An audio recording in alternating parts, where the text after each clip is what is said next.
가끔 구름이 많이 끼겠습니다. 서울의 현지경 4.1도입니다. KBS 1라디오 4시 경제뉴스 아나운서 박노원이었습니다. KBS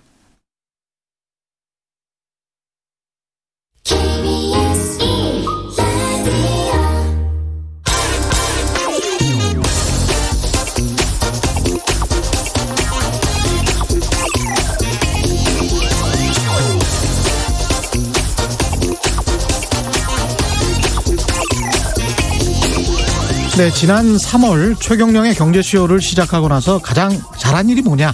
연말을 맞아 스스로에게 한번 칭찬해보라고 자화자찬의 시간을 갖자면 가장 잘한 일은 역시 냉정함을 유지하려고 했다는 것입니다. 지난 여름 기억나십니까?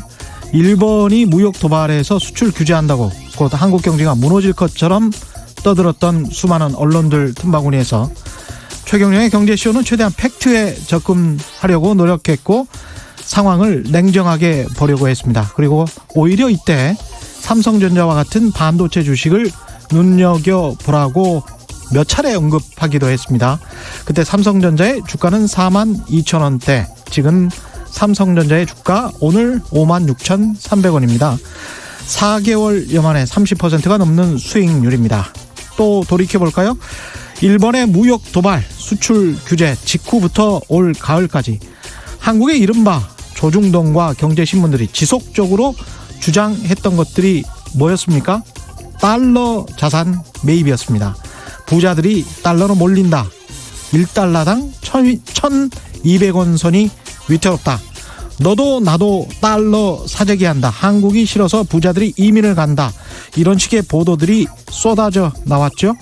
물론 포트폴리오의 일부로 달러 자산을 이야기할 수는 있습니다만 여기에 마치 정치적 의도가 섞여 있는 듯이 사람들에게 공포를 줘가면서 몰아갔던 그런 경향성은 비판받아 마땅하다고 생각합니다. 그때 달러를 뭉칫돈으로 사서 수익 좀 나셨습니까? 그때 달러 많이 사셨다면 지금 오늘 상황은 여전히 마이너스, 잘해야 1% 정도 버셨을 것 같습니다. 올바른 판단이 쉽지 않죠. 사적 의도가 없는 정보를 제대로 취사 선택하기가 힘든 세상입니다. 늘 유연하면서도 냉정함을 유지하는 자세가 삶의 습관이 되도록 노력해야 되겠습니다. 그래야 돈도 벌 수 있지 않을까요? 안녕하십니까. 세상의 진실, 세상의 이익이 되는 방송 최경영의 경제쇼 출발합니다. 저는 진실탐사 엔터테이너 최경영입니다. 유튜브 접속하셨죠? 오늘은 반도체 이야기입니다. 지금 시작합니다.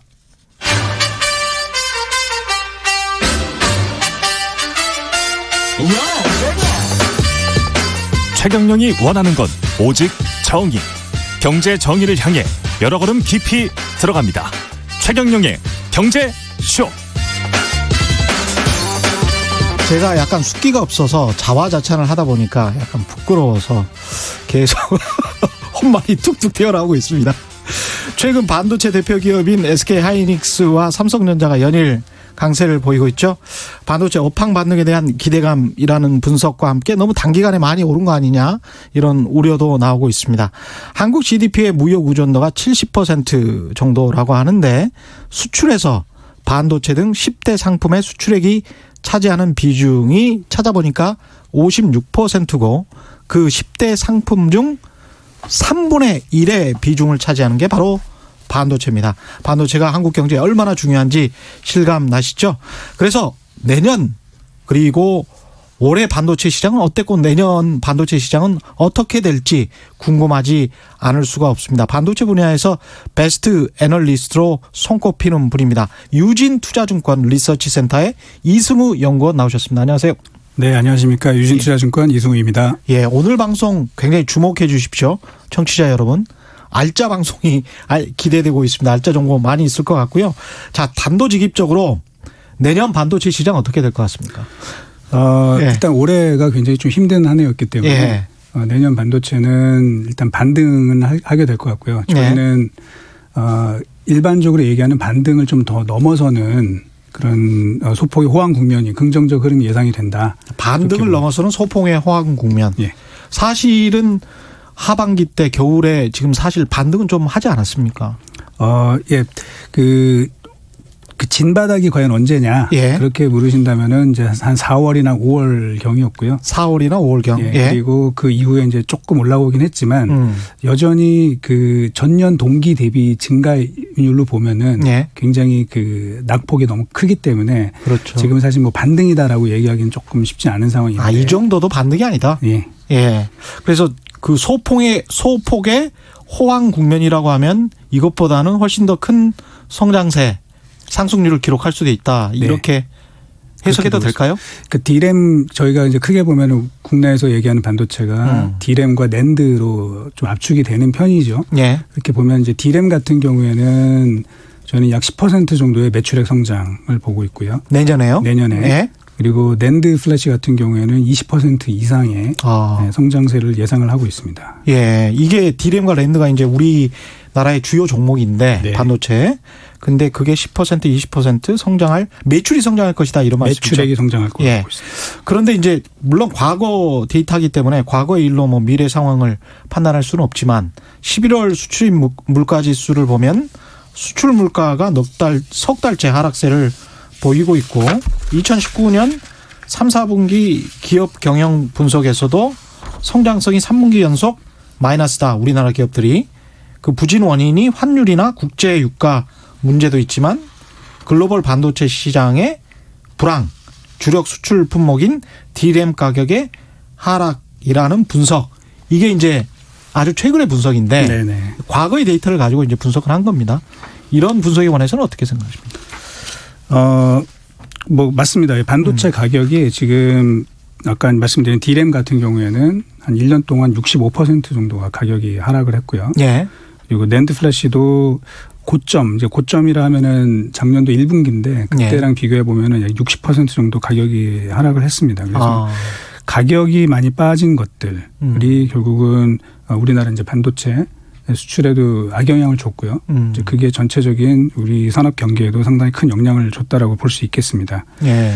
근데 다만 이제 최근에 그 가격이 하락세가 이제 거의 멈춰가는 것 같습니다. 하락세가 거의 멈춰가고 있다. 예. 그러니까 특히 이제 제일 중요한 게 더 D램이라고 할 수 있는데 D램이 최근 일주일 사이에 한 가격이 저점 대비해서 약 10% 정도 올라가기 시작을 했거든요. 예.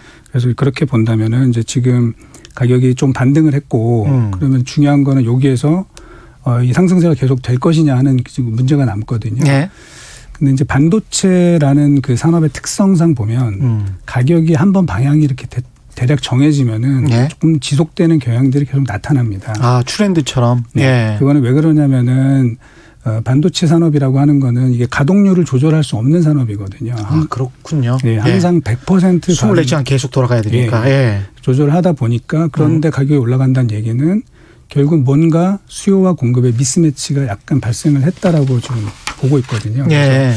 그래서 이 상태가 조금 더 지속이 되지 않는. 그러니까 지금 뭐 다른 산업 같은 경우에는 공장을 더 돌리면은 이제 물량이 늘어나니까 그렇죠. 공급이 맞아 들어가든지 이렇게 할 텐데 예. 반도체는 어차피 지금 100% 풀가동을 하고 있는데 이런 상황이 나온다는 얘기는 뭔가 이 트렌드가 생길 가능성이 있다. 그렇게 판단을 하고 있습니다. 항상 반도체에서는 뭐 과잉 공급이라는 게 그러면 있을 수가 없겠습니다. 100%로 계속 캐파를 돌리니까. 아, 그게 아니고 예. 오히려 반대가 되는데요. 예. 그러니까 항상 100%를 돌리기 때문에 예. 지금 공급 과잉이 났을 때는 굉장히 또 지속이 될 수 있는 거죠. 공급 과잉이 났을 때는 지속이 될 수 있고 네. 그런데 하락세가 멈췄기 때문에 그 공급 과잉이 멈춰섰다. 네. 그래서 이제 수요가 되돌아선 것 아니냐. 네네. 예. 제가 제임스 D님 지난 금요일 최초 공개 때 채팅창에 등장한 최경영은 가짜 최경영이다 이렇게 계속 주장을 하고 계시는데요. 그 진짜 최경영 맞고요. 예, 자꾸 여기서 이러시면 안 됩니다. 이게 왜 반도체 업황이 좋아지고 있는 겁니까? 이제 몇 가지 원인이 있는데요. 예. 첫째는 저희가 이제 반도체 업황을 볼 때 예. 수요와 공급 그리고 이제 재고 요 세 가지를 가장 중요하게 보는데요. 예. 첫째는 재고가 많이 줄어든 것 같습니다. 재고가 줄어들었다. 예. 예. 그 재고는 저희가 볼 때는 그 몇 가지 요인이 있는데요. 첫째는 그 과거에는 없었던 감산이 일부 좀 진행이 됐었습니다. 감산이 자발적 감산도 일부 있었고요. 예. 그다음에 비자발적 감산도 있었습니다. 예. 그걸로 인해서 생산량이 약간 조정을 받으면서 그 재고가 좀 소진된 부분이 있고요. 네.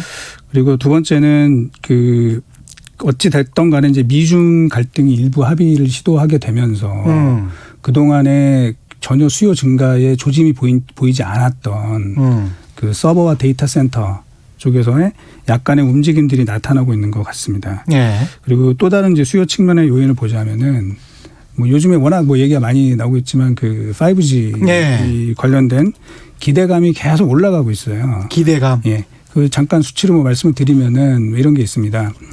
그러니까 2017년, 이게 재작년이죠. 재작년에 나온 그런 시장 전망치를 보면은 네. 2020년에 5G 스마트폰이 한 1,000만 대 팔릴 것이라는 그 시장 전망치가 나왔고요. 예. 작년에 나온 자료들을 보면은 그게 한 3,500만 대로 좀 올라갔어요. 예. 그리고 올해 상반기 때는 그 수치가 한 1억 2천만 대로 이제 시장 조사기관에서 언급을 했는데 예. 이번 이제 10월 달에 그 미국이나 그 대만의 업체들이 예상치가 나왔는데요. 그게 2억 5천만 대까지 지금 올라갔습니다. 2억 5천만 대요? 예.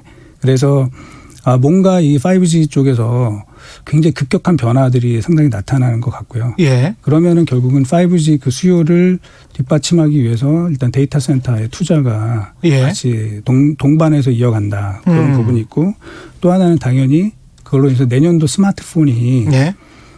좀 지금 최근 몇 년과 비교했을 때 좀 좋은 그 물량 증가가 나타나지 않을까. 참고로 말씀을 드리면 예. 스마트폰 시장이 2016년도가 제일 물량이 많았고요. 그 이후에 2017년, 18년 그리고 올해까지 3년 연속 마이너스 성장을 하고 있는데 마이너스 성장이었으면 계속. 예, 예. 내년에는 이게 플러스 성장으로 이게 매출액도 그렇고 대수도 그렇고 다 그렇습니까? 지금은 이제 제가 대수로 말씀을 대수로 말씀. 예. 예. 그 저희가 뭐 그런 반도체 수요를 예상을 할 때는 스마트폰 한 대당 뭐 D램 몇 기가바이트가 들어가느냐. 그러네요. 예, 그렇게 저희가 계산을 하다 보니까 이제 대수로 지금 말씀을 드린 겁니다. 그래서 그런 수요 측면에서 데이터 센터 쪽의 수요가 다시 좀 회복이 되고 있고 그다음에 스마트폰 또 4년 만에 플러스 성장할 가능성이 있다. 그렇게 보면서 수요도 좀 증가할 것 같고요. 반면에 이제 공급 측면에서 본다면 공급은 그 일단 아직은 재고가 좀 있는 상황이고 반도체 업체들의 재고가 좀 있는 상황이고 그다음에 이제 올해 상당히 어려움을 겪었습니다. 예. 그래서 곧바로 투자를 다시 늘려서 물량을 이렇게 증가시키는 거에 대해서는 조금 그 난색을 표하고 있는 상황인 것 같아요. 예. 그래서 내년도에 그 공급 측면에서는 좀 안정화될 가능성이 있다. 그러면은 재고는 줄었고 수요는 좋아지는데 공급은 큰 변화가 없다 그러면 이게 반도체 업황이 좀 개선되는 방향으로 틀 것 같습니다. 그러니까 재고는 약간 줄고 있고 수요는 상당히 늘어날 가능성, 기대감이 이제 막 생겼습니다. 이제 막 생겼다. 예. 그리고 공급 측면에서는 별다르게 크게 뭐 과잉 공급이 늘어날 가능성은 내년에 그렇게 보이지 않는다. 네네. 뭐 이렇게 정리할 수 있겠습니다. 네네. 그러면 뭐 전반적으로 봤을 때 재고도 수요도 공급도 다 괜찮다. 네. 이렇게 봐도 될 것 같고 미국 대선이나 미중 무역 협상이나 이런 글로벌 경제 상황이 미치는 영향 같은 거는 어떻습니까? 뭐 굉장히 크다고 봐야 되겠죠. 예. 일단 가장 큰 거는 사실 올해가 반도체가 이렇게 힘들었던 거는 결국은 미국과 중국의 갈등이라고 보면 되겠죠. 예. 미국과 중국의 갈등으로 인해서 특히 기업들이 이 자신들의 그 투자 예산을 그 대폭 줄인 게 가장 큰 임팩트를 줬다고 보는데요.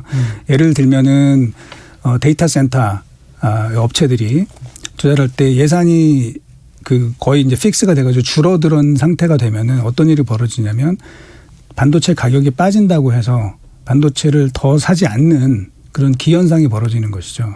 그 과거에 우리가 뭐 스마트폰이나 PC 같은 이런 일반 소비자 제품은 소비자들은 뭐 우리 기자님도 아실 거예요. 예전에 저희가 뭐 PC를 용산에 사러 간다.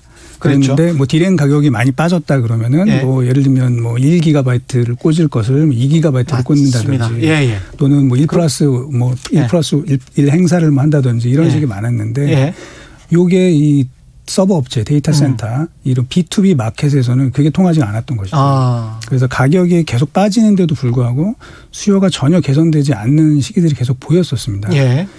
근데 이제 최근에 이제 저희가 들리는 바에 의하면은 그 이제 아마존 얘기를 좀 할 텐데요. 아마존이 우리 뭐 온라인 쇼핑도 하지만 사실 아마존이 돈 버는 거는 이 클라우드 서비스로 그 가장 그렇죠. 많은 돈을 벌거든요. 예.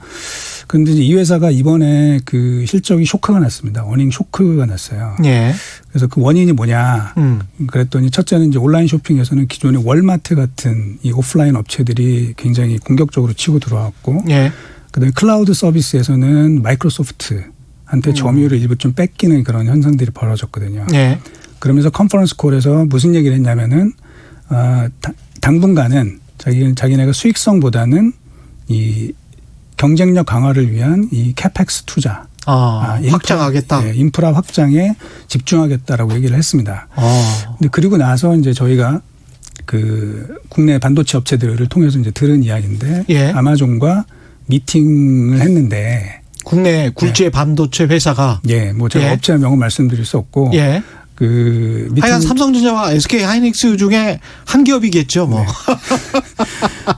그 미팅을 했는데 이제 거기에서 올해 그 아마존이 그 업체로부터 구매했던 물량보다 거의 한 2배 가까이 많은 그 물량을 의사를 타진해 왔다는 것이죠. 의사를 타진해 왔다. 그래서 그렇게 보면은 이게 뭔가 지금 바닥에서 이 데이터 센터 올해 굉장히 멈췄던 데이터 센터 투자가 올해 줄어드는 것까지 포함해 가지고 좀 큰 폭으로 늘어날 가능성이 생기는 것 아닌가 이렇게 지금 보고 있습니다. 그렇군요. 2배 정도의 물량이면 대단합니다. 아마존 같이 그렇게 큰 회사에서 한꺼번에 그렇게 수주를 할 수 있다는 것은 그리고 다른 기업들도 그렇다면 뭐 아마존이 그렇게 투자를 한다면 뭐 월마트나 마이크로소프트도 뭐 가만히 있을 수는 없잖아요.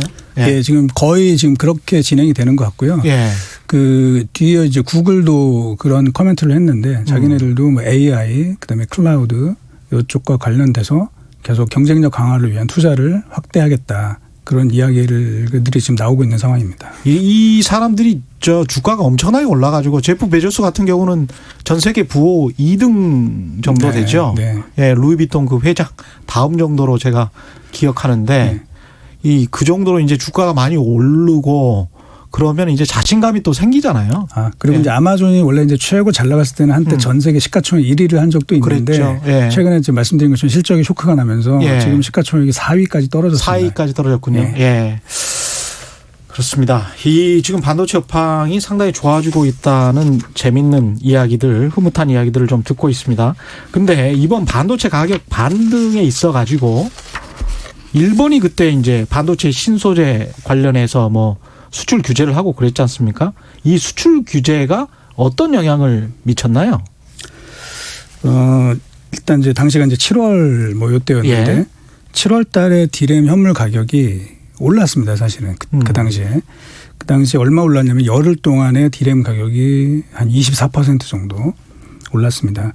근데 사실 이제 그때는 저희가 리포트를 낸 적도 있었는데 이게 좀 뭐라 그럴까 이 펀더멘탈리 수요 공급이 맞아서 이렇게 올라간 것이 아니라 다분히 심리적인 요인에 의한 약간 노이즈성으로 올라간 측면이 있다. 그래서 이 가격 상승세가 지속되기 어렵다라고 저희가 이제 보고서를 낸 적이 있었고요. 근데 그 이후에 이제 결국은 열흘 지나서 다시 이제 하락세가 진행이 돼서 여기까지 오게 됐고요.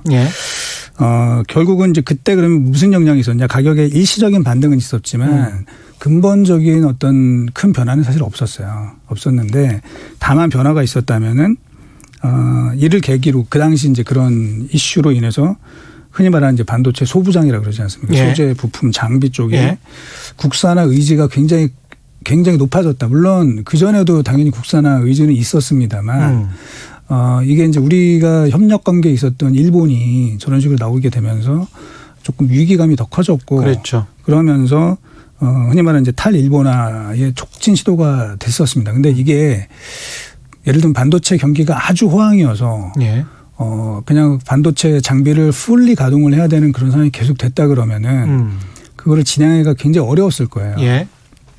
근데 다행인지 불행인지 반도체가 좀 그 당시 불황이었고 그러면서 반도체 업체들도 약간은 그 가동률을 뭐 거의는 100%지만 약간 조절할 룸은 있었거든요. 예. 그래서 좀 조절을 하면서 국내 장비나 소재들을 그 유유 라인에서 좀 테스트를 할 수 있는 그 시간적인 그렇군요. 그게 생겼던 것이죠. 그래서 뭐 지금도 진행을 하고 있어요. 제가 알고 있기로는 지금도 계속 진행을 하고 있고. 오히려 좀 울고 싶은데 뺨 때린 격이 됐습니다. 뭐 결과적으로는 그렇게 된 것 같습니다.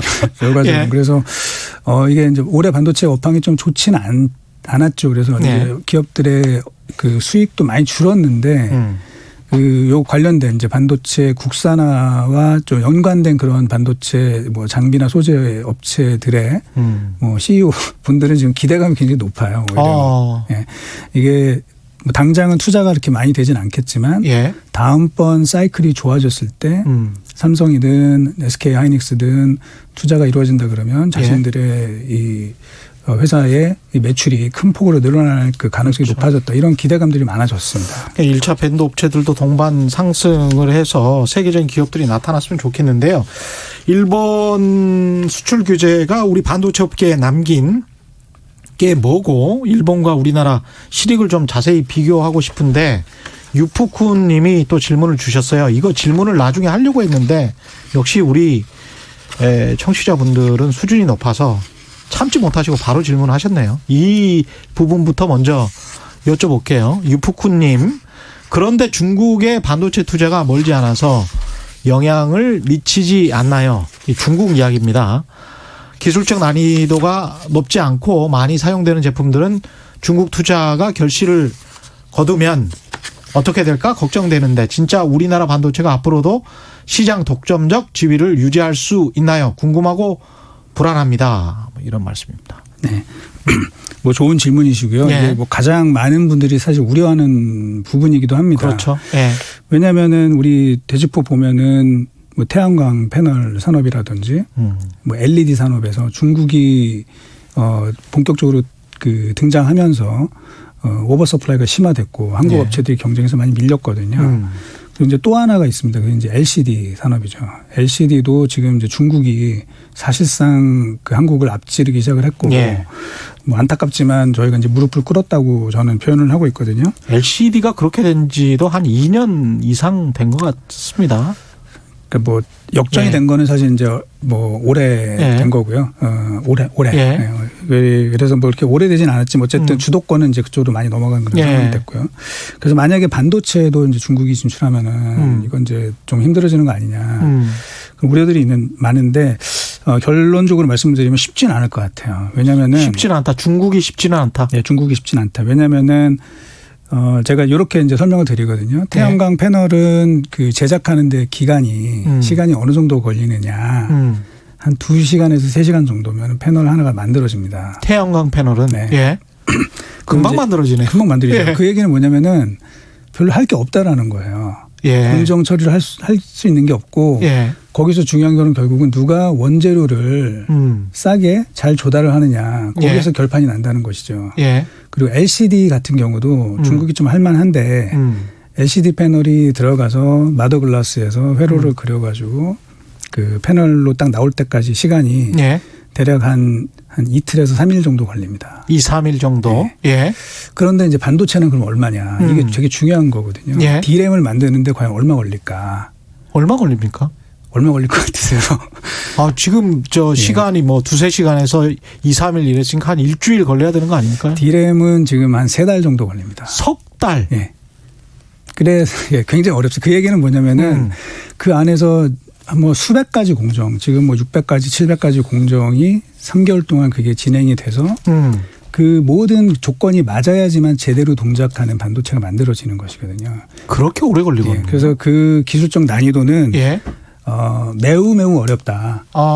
중국이 뭐 언젠가는 할 수 있겠지만 그 뭐 태양광이나 LCD처럼 그렇게 빠른 시간 안에 뭐 캐치업할 수 있는 그런 상황이 절대 아니다. 그래서 이게 반도체 기술이 뭐 D램, 낸드 플래시 뭐 이래가지고 저는 뭐 상당히 대중적인 기술인 줄 알았는데 그게 아니군요. 뭐 나노 단위를 이게 다루는 거다 보니까 거기에 들어가는 이게 첨단 기술이라고 하는 거는 거의 상상 초월한 현재 수준까지 올라가 있고요. 이게 그래서 이제 사실은 중국 입장에서 보면은 M&A가 굉장히 필요한 거죠. M&A를 통해서 기술을 확보하고 그거를 통해서 올라가는 게 굉장히 필요한데. M&A를 할 수 있는 기업이 있나요? 메모리 반도체나 이쪽에서? 그러니까 이제 그게 사실 2015년도 당시에 예.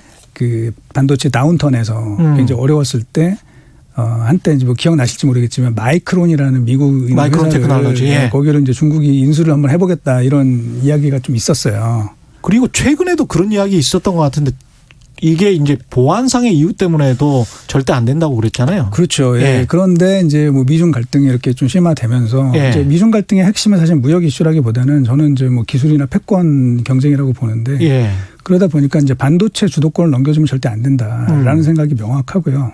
마이크론 테크놀로지가 3위 업체죠. 삼성전자, 그렇습니다. SK 하이닉스, 그다음에 이제 마이크론 테크놀로지. 네. 예. 그래서 이게 이제 M&A는 불가능해진 상황이 됐어요. 제가 볼 때는. 그렇죠. 다른 업체가 없으니까. 네, 없습니다. 그래서 예. 중국으로서는 그 뭐 언젠가는 하겠지만 굉장히 오랜 시간이 걸릴 것 같고요. 그래서 제가 이제 좀 생각을 한 게 이게 중국이라는 나라가 근데 막 나라 돈을 찍어서 네. 되든 안 되든 막 만들어라. 네. 우리는 뭐 그냥 퍼붓겠다. 네, 네. 우리 굴기 한번 해보자. 네. 이러면 어떻게 됩니까? 뭐 상당히 오래 걸릴 그래서 이제 뭐 완전 불가능하다는 얘기는 제가 못 드리겠고. 네. 근데 굉장히 시간이 오래 걸릴 거고요. 그 중국이 지금 보면 사실 기술적으로 뭐 인공위성도 만들고 핵무기도 만들고 그렇죠. 뭐 자체 스텔스 전투기도 만들고 심지어 뭐 슈퍼컴퓨터 뭐 최근에는 양자 컴퓨터까지 뭐 엄청나게 지금 그 기술이 올라와 있는데 제가 보니까 이제 중국이 아무리 돈을 쏟아부어도 안 되는 게 한 두 개가 있더라. 뭐죠? 이제 하나가 축구인 것 같고요. 축구가 이게 안 되더라고요. 그리고 갑자기 통쾌하네요. 예. 그리고 또 하나가 반도체인 것 같습니다. 그러니까 13억 인구 중에서 뽑고 뽑았는데 어떻게든 한국 이겨보려고. 네. 근데 축구가 안 되고 있고. 중국 슈퍼리그 연봉도 굉장히 많지 않습니까? 예. 네. 그리고 반도체가 안 되고 있다. 이게 안 됩니다. 예, 제가 볼 때는. 그래서 쉽지가 야. 않고요. 예. 제 개인적인 판단으로는 이게 실리콘 이 시대에서는 중국이 한국을 뭐 따라잡거나 우리의 뭐 경쟁 상대로 이렇게 볼 수 있는 그런 단계는 좀 굉장히 어렵지 않을까 그렇게 생각이 들고요. 뭐 새로운 소자가 나온다든지 뭐 요즘에 조금씩 얘기가 나오는 뭐 양자 컴퓨터 시대로 만약에 이게 새로운 단계로 들어가면 모를까. 새로운 단계로 들어가면 네, 지금 현재에서는 예. 그 일단 중국이 우리한테 반도체 현재 실리콘 시대에서는 큰 위협이 되기는 굉장히 쉽지 않다. 그렇게 판단하고 있습니다. 그렇군요. 이 반도체 기술에 관해서 한국 사람들이 우리들이 굉장히 큰 자부심을 가져도 될 것 같다는 그런 생각이 듭니다. 4065님 엔드 유저인 아마존에서 2배를 직접 주문하나요? 이런 직격 질문. 예. 예, 그게 이제 뭐냐면은 사실은 그런 데이터 센터가 서버 업체를 통해서 일부 사기도 하지만 예. 또 그 데이터 센터라는 건 서비스 산업이기 때문에 예. 서비스 산업이기 때문에 자체적으로 그런 일부 부품 핵심 부품들에 대해서는 재고를 보유해야 되거든요. 직접 주문도 하는군요. 예, 그래서 예. 실제로 뭐 작년 재작년에 그런 기사도 났었는데 뭐 아마존이나 뭐 구글이나 이런데 그 구매 담당자들이 예. 뭐 우리나라 반도체 업체들 앞에 와서 물량을 달라고 뭐 상당히 뭐 많은 노력을 했다. 뭐 예. 이런 이제 신문 기사가 난 적도 있었습니다. 예, 그 정도군요. 한태규님 참 차분한 설명 이해가 쏙쏙 됩니다 하면서 칭찬을 해주셨습니다. 미중 무역 갈등이 우리나라 반도체 이 앞으로 장래 업황을 생각을 한다면 아까 이제 보안이랄지 안보 측면에서도 그렇고 불락화될 세계 경제가 거의 확실해 보이기도 하는데 이익이라고 봐야 됩니까? 손해라고 봐야 됩니까? 뭐 당연히 그 갈등이 있는 건 안 좋은 거죠. 예. 그래서 특히 올해 그런 게 많았는데 결국은 두 나라가 갈등을 하면서 수요 측면에서는 좀 안 좋은 부분이 분명히 단기적으로 있을 것입니다. 예. 근데 이제 아까 말씀드린 것처럼 오히려 그거보다 더 큰 위험은 만약에 중국이 뭐 어떻게 해서든 뭐 일부 기술 탈취를 하든 뭐 어떻게 해서든 빨리 반도체 산업에 진출하는 게 사실은 굉장히 큰 리스크이거든요. 예. 근데 그런 측면에서 보면은 조금 갈등을 하고 미국과 중국이 조금 갈등을 하면서 예. 거기서 우리나라가 좋은 포지션에서 예. 계속 좀 그 이익을 볼 수 있는 그런 단계가 되면은 오히려 더 좋은 그림이지 않을까. 훨씬 낫다. 네, 그렇게 생각을 합니다. 그 중국이 우리나라 기술자들이랄지 제조 공정의 책임자들, 퇴직한 사람들을 데리고 가서 단숨에 또는 몇 년 안에 뭔가 완성해낼 그런 가능성은 없습니까? 뭐 우려가 되죠. 실제 우려가 되고 있고 지금 뭐 대만의 그런 기술자들을 좀 많이 포섭을 하고 있는 것도 사실이고요. 예. 최근에는 저 중국의 칭화 유니그룹에서 그 과거 일본의 엘피다 총 CEO를 하셨던 유키오 사카모토 상을 모셔다가 이제 지금 좀 준비를 하고 있는 것 같아요. 예. 그런데 이게 이제 반도체가 아까 말씀드린 것처럼 뭐 600가지, 700가지 공정이 딱 맞아 들어가야지만 이게 움직이는 거기 때문에 뭐 기술자 몇 명 데려간다고 해서 이게 해결이 되는 그런 문제는 아닌 것 같습니다. 그렇죠. 예. 뭐 계속 우려해야 되는 상황인 것 같아요. 뭐 제가 너무 낙관적으로 말씀드릴 수도 있는데 우려해야 되는 거는 맞지만 그게 뭐 이렇게 과도할 정도로 저희한테 큰 위협이 될 거라고는 현재로서는 그렇게 보지는 않고. 우리도 삼성전자도 그 대만이 지금 사실은 중국이랑 경제적으로는 굉장히 밀접한 관계를 맺으면서 대만의 경제 성장률도 그렇고 반도체 업황이 상당히 좋았던 걸로 기억을 하는데 우리도 공격적으로 대만이 장점으로 가지고 있었던 비메모리 쪽을 치고 들어가는데 그쪽이 우리가 원래 좀 안 맞다는 이야기도 있었고 아니면은 좀 늦었다 그런 이야기도 있었는데 어떻습니까? 장기적으로 봤을 땐? 그래서 이제 비메모리 반도체를 더 강화를 해야 된다. 그 얘기는 뭐 한 30년 동안 계속 듣는 얘기인 것 같아요. 예.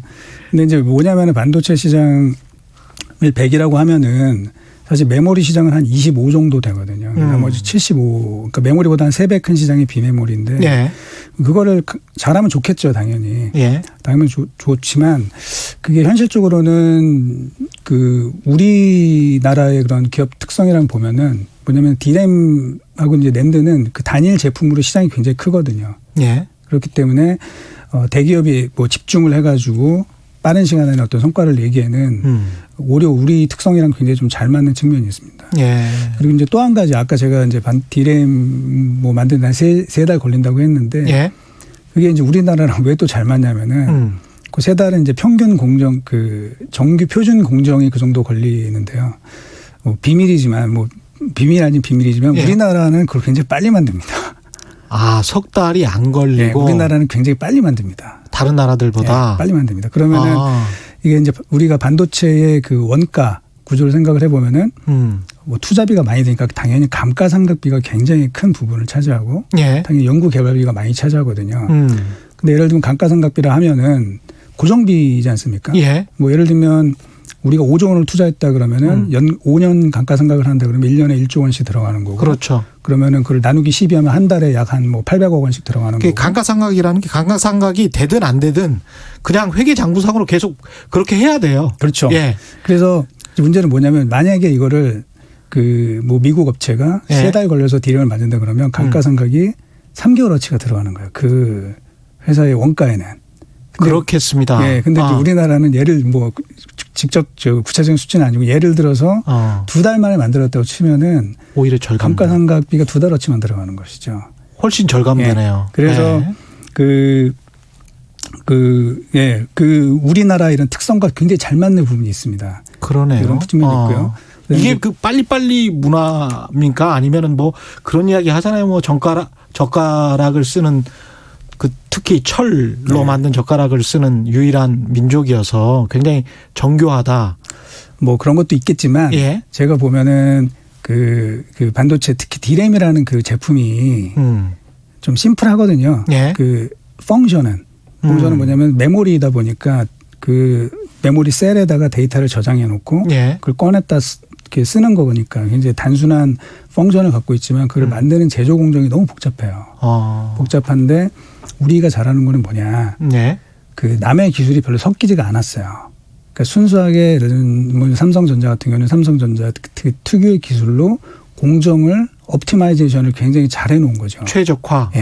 그런데 뭐 예를 들면 미국에 있는 회사나 뭐 이런 데 보면은 그동안에 M&A를 통해서 굉장히 싸게 그 그 힘들어진 업체들 싸게 인수를 하면서 굉장히 세계 여러 곳에 공장들이 되게 흩어져 있거든요. 예. 그러다 보니까 이 최적화가 쉽지가 않았던 것이죠. 그래서 뭐 그런 것들이 그 공정 최적화, 오히려 우리의 그 노하우를 가지고 이렇게 흘러 들어갔던 게 굉장히 지금 뭔가 그 흔히 말하는 이 궁합이 딱 잘 맞아가지고 여기까지 오게 된 것이 아닌가 싶고요. 예. 비메모리 얘기가 여기까지 왔는데 예. 비메모리 물론 중요합니다만 제가 보면은 메모리를 잘하는 것 자체도 이것도 굉장히 큰 우리의 복이라고 저는 생각을 하고요. 복이다. 예. 예전에는 그 메모리에 대한 뭐라 그럴까 이 시장의 평가가 좀 박했어요. 예, 맞습니다. 메모리는 뭐 커머디티 아니냐. 예. 비메모리가 좋은 것이지 이랬는데 그렇죠. 최근에 여기 비싸게 못 받는다 뭐 이렇게 뭐 그렇게 예. 했는데 예. 이게 올해는 지금 안 그렇지만 작년도에 그 우리 삼성전자나 SK 하이닉스가 D램 쪽에서 마진을 얼마를 냈냐면 가장 많이 벌었을 때 영업이익률이 거의 70%가 난 적이 있거든요. 70%? 네. 그러니까 이제 이게 제가 볼 때는 그냥 단순한 커머디티가 아니라는 거죠. 그럼 왜 그런 비싼 값을 지불하고 메모리를 그렇게 원했는가. 예. 근데 이제 이게 보면은 이제 오늘도 저희 우리 이세돌 우리 예. 씨가 지금 뭐 바둑을 지금 뭐 국내 인공지능이랑 뒀다고 하는데 큰 변화가 난 게 2016년도에 알파고가 등장하면서 이게 굉장히 많은 변화가 있었어요. IT 산업에. 예. 뭐냐면은 그 전까지의 그런 지능에 대한 개념과 예. 그 알파고 등장 이후에 지능에 대한 개념이 좀 바뀌었습니다. 어떻게 바뀌었습니까? 그러니까 이제 그 전에는 굉장히 빠른 프로세서, 흔히 말하는 이제 CPU라 그러지 않습니까? 예. 인텔이 만드는 뭐 CPU 중심으로 해서 얘가 계산을 빨리 하면 된다. 예. 그게 이제 그 지능의 핵심이었는데 예. 그 알파고의 개념이 우리 아시겠지만 머신러닝이라고 하지 않습니까? 그러니까 머신러닝이 나오면서 예. 좀 개념이 바뀌었어요. 그러면서 지능이 과연 무엇에서 시작했느냐라는 것들부터 출발을 했다고 하더라고요. 예. 근데 거기서 이제 그 나온 뭐 결론은 아니지만 그런 개념 자체가 뭐냐면 지능의 출발은 일단 기억에서 출발하는 것이다. 지능의 출발은 기억에서 출발한다. 네. 예를 들면 이제 이런 것이죠. 뭐 자꾸 얘기가 좀 딴 쪽으로 가고 있는데. 아, 재밌어요. 예. 예. 그 예전에 몇 년 전만 해도요. 예. 몇 년 전만 해도 그 컴퓨터한테 호랑이 사진, 뭐 고양이 사진을 계속 이제 알려주고 예. 요렇게 생긴 거 예. 정의를 해주는 것이죠. 요렇게 생긴 거는 호랑이, 뭐 이렇게 생긴 거는 고양이라고 예. 알려주고 다른 사진을 주고 이게 호랑이냐 고양이냐 맞추라 그러면 못 맞췄거든요. 그게 불과 7, 8년 전입니다. 7, 8년 전에는. 네. 예. 그런데 이제 지금은 우리 스마트폰도 우리 주인들의 얼굴을 금방 다 알아보지 않습니까? 그렇죠. 그렇죠. 이게 뭐에서 시작을 했냐면은 그 구글의 이미지넷이라고 하는 예. 대형 프로젝트가 있었어요. 그게 이제 머신러닝 기법인데 예. 이 세상에 있는 모든 그림을 다 보여주는 것이죠. 컴퓨터한테. 예. 그리고 학습을 시키고 나면 그거를 얘가 이제 알게 되는데 그게 어디서 시작을 했냐면은 왜 컴퓨터는 아무리 가르쳐줘도 얘를 모르는데 어린 아이들은 엄마 아빠를 그렇게 금방 알아볼까. 예. 그 결론이 뭐였냐면은 맨날 보니까. 매일 보니까. 네, 매일 보니까 결국 알게 된다는 것이죠. 그래서 예. 그 머신러닝이라는 거는 뭐 그 우리가 예전에 컴퓨터는 인간이 알고리즘을 짜주고 컴퓨터는 그거에 맞춰가지고 계산을 해주는 게 예전 컴퓨터 방식이었는데 예. 머신러닝은 데이터를 굉장히 많이 컴퓨터한테 알려주면 그리고 우리가 원하는 답은 이거다라고 그거를 계속 알려주고 나면 스스로 알고리즘을 찾는 그런 방식이지 않습니까? 그 엄청나게 많은 이미지 데이터까지 직접 저장할 수 있는 그런 그렇죠. 기능. 그렇죠. 예, 저장하고 이제 그거를 빨리빨리 이제 캐치하는 그런 방식이 만들어진 것이고 그러면서 CPU보다는 GPU랑 메모리의 결합. 그 인공지능의 핵심이 돼버린 거예요. 메모리가 기억이잖아요. 네. 예. 그래서 지능이 기억에서 시작됐다. 예. 그래서 이게 아주 큰 의미가 있군요. 네. 예. 그렇습니다. 그래서 과거보다 이 메모리의 이 성능과 용량을 늘리는 거에 굉장히 초점이 많이 가 있습니다.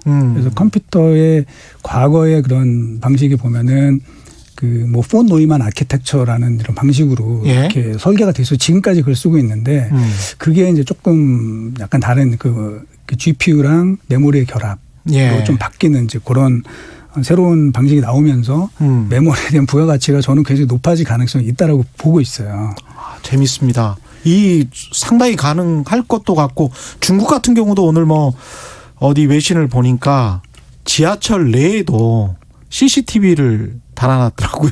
네. 예, 그래서 이제 미국 쪽에서는 굉장히 좀 인권 침해다라고 비판을 하는데 결국 이제 얼굴 인식을 통해서 범죄자 잡겠다 네. 뭐 이런 식으로 이제 중국이 나오고 있는데 네.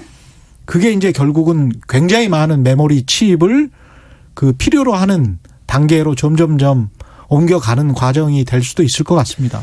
예, 좀 컴퓨팅 방식이 좀 바뀐 것 같습니다. 예. 예. 아까 말씀드린 것처럼 그런 과거에는 그 CPU 중심. 예. 그래서 뭐가 얘가 중심이 돼서 뭔가를 해야 되는 그런 방식으로 바뀌었는데 지금은 이제 IoT라 그러지 않습니까? 예. 그래서 어디 중심이 있는 게 아니라 그냥 자기네들끼리 그 디바이스들끼리 서로 통신을 하면서 데이터가 계속 만들어지고 이제 이런 방식으로 좀 가면서 과거랑은 이 메모리에 대한 예. 이 뭐라 그럴까요? 이 가치 판단이 조금 더 올라갈 수 있는 그 기반이 되지 않을까 그런 생각을 하고 있습니다. 조금 어려운데 그래도 굉장히 재밌죠. 7922님, 8529님 듣다 보니 빠져들어서 다른 일을 할 수가 없습니다. 완전 몰입입니다. 이런 말씀해 주셨고요. 최종님 한 번 더 나오셔서 이야기를 더 계속 들려주십시오. 4분 5분밖에 안 남았기 때문에 한 번 더 나오셔야 될 것 같습니다. 붉은 융단님 오늘은 인문학적이고 철학적인 경제쇼네요. 늘 그렇습니다. 예, 섭섭합니다. 이종훈님, 우리나라 대기업들은 자기들이 처음부터 다 하려고 합니다. 그래서 삼성의 M&A가 구글의 10분의 1도 안 됩니다. 삼성이 비메모리에서 빨리 성공하려면 NXP를 M&A 하는 게 좋다고 생각합니다. 이분은 좀 업계의 사정에 관해서 좀 알고 계시는 분인 것 같은데 어떻게 생각하십니까? 이 부분은? 뭐 저도 뭐 비슷한 얘기를 많이 했습니다. 아, 했는데, 그러시군요. 네. 예. 근데 이제 비메모리 뭐 삼성도 이제 우리 파운드리 쪽에 예. 이제 투자를 많이 하고 예. 또 할 수 있는 능력이 있다고 저는 생각을 하는데 예. 그거에 비해서 지금 성과는 생각만큼 안 나오고 있어요. 그래서 이제 왜 그럴까 생각을 해보면 삼성이라는 회사의 그 비즈니스 모델 자체가 예. 약간 좀 딜레마적인 성격이 있습니다. 이게 무슨 말씀이냐면은 그 전 세계에서 제가 볼 땐 거의 유일무이한 것 같은데 예. 삼성은 그 삼성의 고객과 경쟁하는 그 비즈니스 모델을 갖고 있습니다. 그러네요. 예를 들면 애플과 경쟁하고. 그렇죠. 예. 원래 삼성 파운드리의 최대 고객은 예. 몇 년 전만 해도 애플이었습니다. 예. 근데 스마트폰에서 직접 경쟁을 하다 보니 그렇죠. 지금은 이제 애플이 다 떠났습니다. 예. TSMC를 전부 떠났고 지금 현재 파운드리의 또 최대 고객 중에 한 명은 이제 퀄컴인데 예. 퀄컴도 마찬가지로 삼성에 보면은 우리 그 갤럭시 애들은 엑시노스 칩이라는 게 있거든요. 예. 그거랑 경쟁을 하고 있어요. 그래서 이제 그게 딜레마라는 것이죠. 예. 그러면 이 고객들 입장에서는 예. 왜 우리가 이 삼성을 도와줘야 되는가 이런 생각을 하고 있기 때문에 예. 그거를 어떻게 해결해야만 예. 사실 그 투자하는 것만큼의 또는 기술만큼의 예. 그런 성과가 좀 가능하지 않을까 그런 생각을 좀 하고 있고요. 예. 뭐 NXP 뭐 그 얘기도 여의도에서도 사실 그런 관련된 이야기는 굉장히 많이 그렇군요. 지금 되고 있는 그런 상황입니다. 우리 청취자분들 수준이 뭐 거의 뭐 여의도 증권가 수준입니다. 대단하십니다. 얼마 시간이 안 남아서 이렇게 만약에 비메모리 반도체나 이쪽도 잘 진행이 되고 그러면 앞으로 5G 시대 스마트 자율주행차 이런 시대 때 우리가 정말 우뚝 설 수 있을까요? 반도체로. 그런 갑자기 희망적인 생각이 드는데.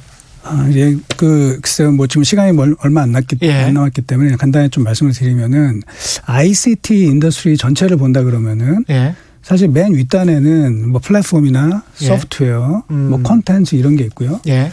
그런 것들을 서비스하기 위한 네트워크가 이제 그 다음에 쭉 깔리게 되는 인프라가 예. 깔리게 되는 거고요. 그 인프라에 접속하기 위한 여러 디바이스들이 이제 만들어지게 되고 예. 그 반도체는 뭐냐? 예. 그 디바이스들에 들어가는 부품입니다, 사실. 예.